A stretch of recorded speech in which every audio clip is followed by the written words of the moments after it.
Haji Wright,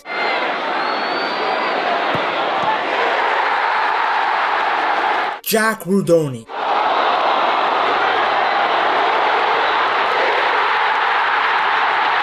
Matt Grimes. As if that wasn't enough quality, you also have Sakamoto,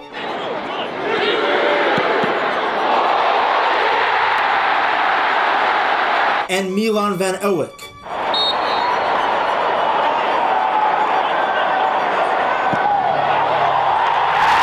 Coventry City are coming to the Premier League, and what a squad they have. We've been great all year. The boys did it the hard way, but they did it, and listen behind that, what it means to the 7,500, 8,000 fans who've come here. The 2025-2026 championship season is the one that Coventry fans will never forget. I knew the history, I knew Coventry, grew up Coventry, Premier League, First Division team, whatever. But this incredible fan base and what it means to the city and what these players have achieved.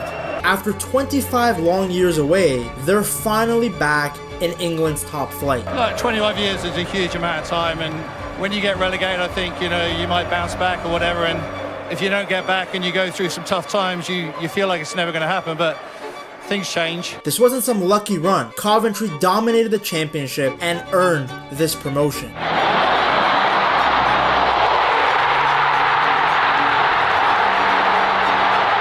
This club has been through everything. It all began back in the 60s, of course, black and white television, Jimmy Hill, 30-odd years of drama. Now the future's uncertain. It's all very sad. Coventry are going down. Relegations, financial issues, stadium problems, even dropping down to League Two. We thought that was it for the low points. We all thought we'd bounce straight back. There were moments where it felt like Coventry were never going to make it back. But under Frank Lampard, things just started to click. Simon, Coventry were 17th, just 2 points clear of the relegation zone when Frank Lampard took the job in late November. What's Frank done? Plenty. And now they're in with a real chance of promotion to the promised land, to the Premier League. The team became more organized, more confident, and clear in how they wanted to play. Everybody bought into Lampard's system. I'm proud, and sometimes, all managers talk about the players, but I am proud, and I'm proud myself and the staff, the boys, me, Chris and Joe. Off the pitch, Doug King gave the club stability. No risky spending, just smart moves and a lot of patience. Getting out of this league's really difficult, and we did it. No parachute, great recruitment, great coaching, great lads. But more than the tactics or the stats that I will get into later in this video, this season was about the feeling around the club. You could see it in the players, the fans, the city. There was belief again. After years of setbacks, Coventry finally looked like a team that belongs at the top. And it all started with Frank Lampard. Are you allowing yourselves to dare to dream now a little bit? Well, everyone around it can. I get it. From where this club's been in the last few years from quite a long time, before I came here, obviously. And the work that's been done and the fan base that we have, I think then the fans can dream. There's no problem.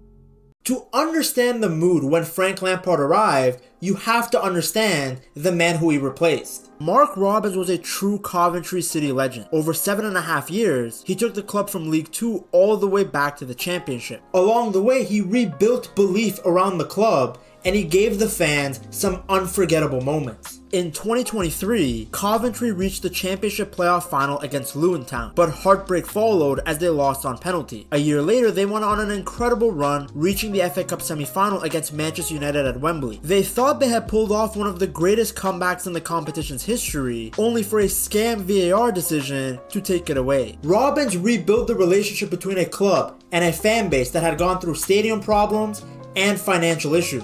But football can be ruthless. By November of 2024, Coventry had hit a serious slump. The team had just won 4 of their first 16 matches in the 2024-2025 season and were sliding down the table. The owner, Doug King, who had bought the club in 2023, felt that the team was underperforming. So in an attempt to protect his investment, he made the uncomfortable and unpopular decision of sacking Mark Robins. Many fans were furious and believed the club had just made a huge mistake by letting go of the man who had done so much for them. Enter Frank Lampard. A world-class player, but a manager with a mixed CV. Like, people spoke more about his weird fake laugh and his post-match interviews than his tactics. Played on the weekend. Yeah, I know what you mean, and I'm aware of that. That's squad football. It feels like it was the tone of your questioning, to be fair. If I'm honest, so if you want to think that way, but for me it doesn't. I'm manager of Chelsea. So, a first Premier League win for Frank Lampard at Everton. I bet he's having a great night.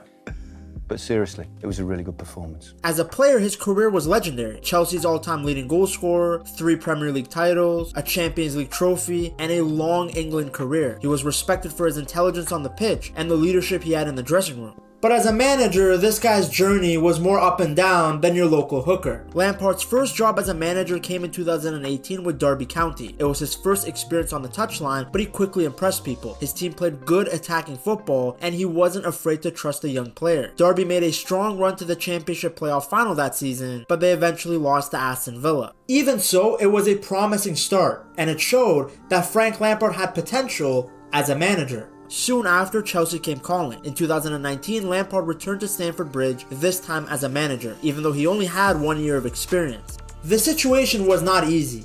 Chelsea were under a transfer ban, and they had just lost their best player, Eden Hazard. Lampard responded by turning to the academy, giving chances to young players like Mason Mount, Tammy Abraham, and Reece James. The team finished in the top 4 and reached the FA Cup final in his first season. For a while, it felt like Lampard was leading Chelsea into a new era. But the honeymoon did not last long. In his second season, despite spending over £200 million on players like Kai Havertz, Timo Werner, and Ben Chilwell, the results became inconsistent. Lampard was criticized for lacking an actual tactical plan, being overly reliant on individual brilliance, and struggling to manage a large squad. In January of 2021, with Chelsea 9th in the table, he was sacked and replaced by Thomas Tuchel, who would go on to win the Champions League with many of the same players. Lampard's next stop was Everton, a club who at the time were 17th in the table. Lampard helped them avoid relegation in a dramatic fashion during the 2021-2022 season, getting a lot of praise for transforming a disjointed team. But the following season, he struggled to maintain momentum. Injuries, lack of depth, and poor form saw Everton slide back into trouble, and he was let go in January of 2023 with the club still in the relegation zone. As a result, there was a lot of skepticism around his Coventry appointment. Here was a manager with a big name and moments of brilliance, but no sustained success. His tactical identity still remained undefined, and his CV at best was incomplete. Many feared that Lampard had become the prototypical ex-player turned into manager, somebody who was being hired in all of these jobs because of his reputation as a player rather than the results that he was getting as a manager. He had yet to prove that he could build a team, that he could handle adversity, and make real progress over the long term. So when you're interested in those things and you want to get better every day, I can't turn that off. So I've had a nice time out of the game, but I want to get back in because this is what I love doing. I love coaching players, I love working with players on the training ground. I love the idea of giving fans an exciting team to watch and getting results for those fans. Lampard's first task wasn't even tactical, it was psychological. He had to rejuvenate a team that was very low on confidence. When he took over, Coventry were 17th in the championship, 10 points away from the playoff spot and only 2 points above relegation. The team was conceding too many goals, lacked structure off the ball, and struggled to string together any meaningful performances. Under Lampard though, the team started to look completely different. The pressing became more organized, defensively they were more solid, and the players who once looked disconnected suddenly started to understand each other better. Everything just began to click, and the results followed. Coventry won 8 of their first 9 matches under Lampard, losing only to the league leaders at the time, Leeds United. It was the club's best run of form since the 1969-1970 season. It was also something new for Lampard. Even during his best moments as a manager, he hadn't experienced a run like this. Not when he took Derby County to the Championship playoffs in the 2018-2019 season, and not even during his first season at Chelsea when the team finished 4th in the Premier League. This was the strongest stretch of form in his entire managerial career at that time. Lampard surprised many with his tactical maturity. Early in his managerial career, he was often criticized for lacking a clear identity, but at Coventry, he was showing so much flexibility. Tactically, he set up the team in a 4-2-3-1. The fullback fullbacks were told to push high up the pitch, while the wingers were encouraged to be brave, take risks, and run directly at their defenders. Pretty much the complete opposite of Jack Grealish at Manchester City. The first real sign that Lampard's ideas were working came on Boxing Day of 2024. Plymouth Argyle came to the CBS Arena and Coventry bent them over and spanked them in a huge 4-0 win. It was a huge statement performance. Sakamoto opened the scoring just 5 minutes into the game. Then Josh Eccles, who had just returned to the starting lineup at that point, scored twice. And Mason Clark added another finish to an incredible first half performance. To really make his system continue to work, Lampard knew that he needed a specific profile in midfield. Someone who could control the tempo of the match, protect the defense, and allow the fullbacks to push high. So in the January 2025 transfer window, Coventry made an important move. They signed 29-year-old Matt Grimes from Swansea City for about €6.2 million on a 3.5-year deal. Grimes was exactly the type of player Lampard wanted. He had more than 400 professional appearances and was one of the most experienced midfielders in the championship. With Grimes anchoring the midfield, Coventry looked like a completely different team. Between mid-January and mid-March of 2025, they went on an incredible run. They won 9 out of 10 league matches, which was their best run in 55 years. Just a few months earlier, they had been worried about relegation. Now they were one of the most dangerous teams in the championship. By the end of the 2024-2025 season, Coventry finished 5th with 69 points, securing a spot in the championship playoffs. Their reward was a semi-final against Sunderland, but this is where their dream hit a wall. The first leg took place at home on May 9th of 2025. Coventry fought hard and Jack Rudoni scored in the 70th minute to give the fans some hope. But Sunderland still managed to win 2-1 thanks to goals from Wilson Isidore and a painful late strike from Mayenda in the 88th minute. Now Lampard tried to keep the players calm after the loss. He even told the media that the tie was only halfway finished and reminded everyone of his experience in two-legged Champions League matches as a player. In the second leg at the Stadium of Light, Coventry actually played really well. They controlled large parts of the match and even pushed the game into extra time. For long stretches, they actually looked like the better team, but they just couldn't find a goal. It was all foreplay, no penetration. Then disaster struck in the very last minute. Sunderland defender Dan Ballard headed in a corner from Enzo Lefebvre. The match finished 1-1, which meant that Sunderland won the tie 3-2 on aggregate. It was heartbreaking for Coventry.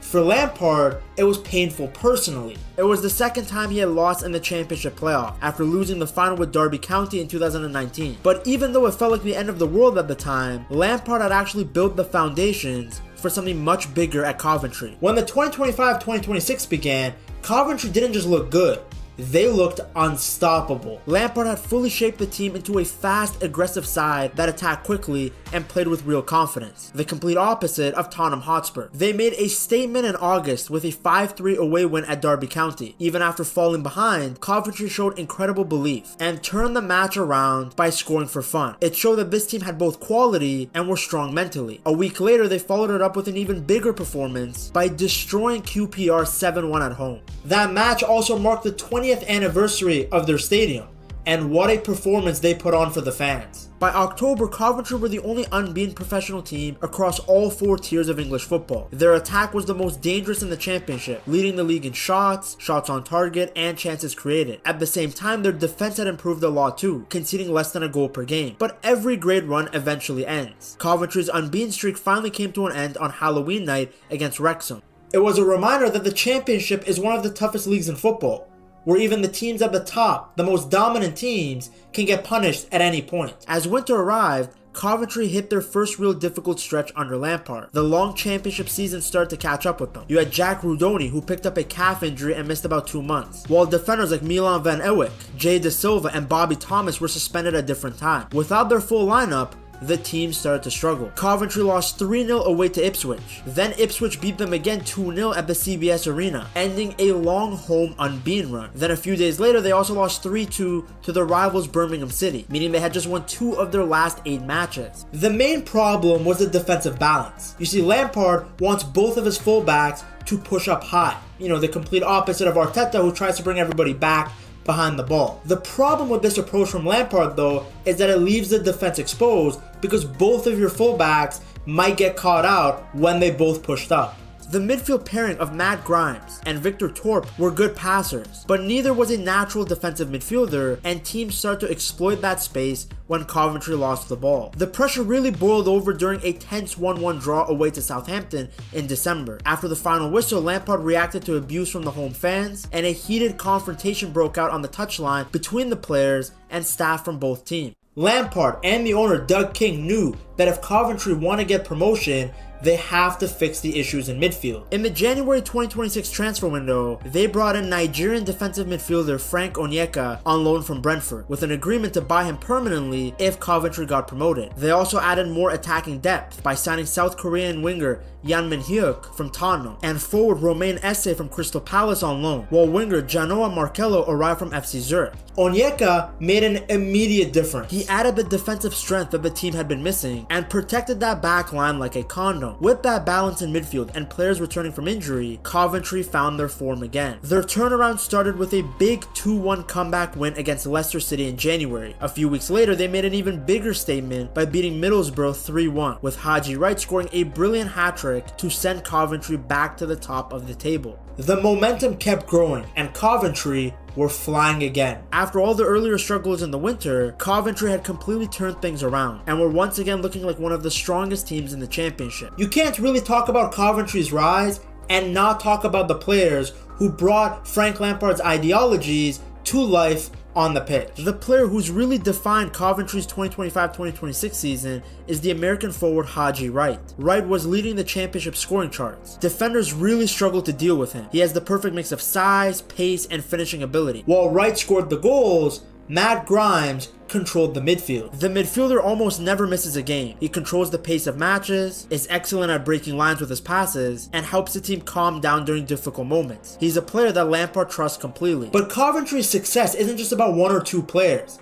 They've had goals and creativity come from all over the pitch. Dutch right back Milan van Uyck pushed so far forward that he almost plays like a winger at times. It's no surprise that he leads the team in assists. On the wing, Sakamoto and Mason Clark caused constant problems for defenders, combining for goals and assists throughout the season. When Jack Rudoni was fit, he added so much creativity in the midfield. Brandon Thomas Asante also made a big impact, and so has Ellis Sims, both players having double-digit goals. Then behind everybody, goalkeeper Carl Rushworth has played every single league game, giving the team some consistency and stability at the back. Before Lampard, the team looked like they were just waiting for relegation. Now, they look like a squad that's ready for the Premier League. When Lampard first arrived, many saw it as a risk. A flashy name replacing a steady hand. A massive gamble. Yet now Coventry are playing the best football in decades. Their fans believe again. Their players are reborn. Lampard has made Coventry dream again.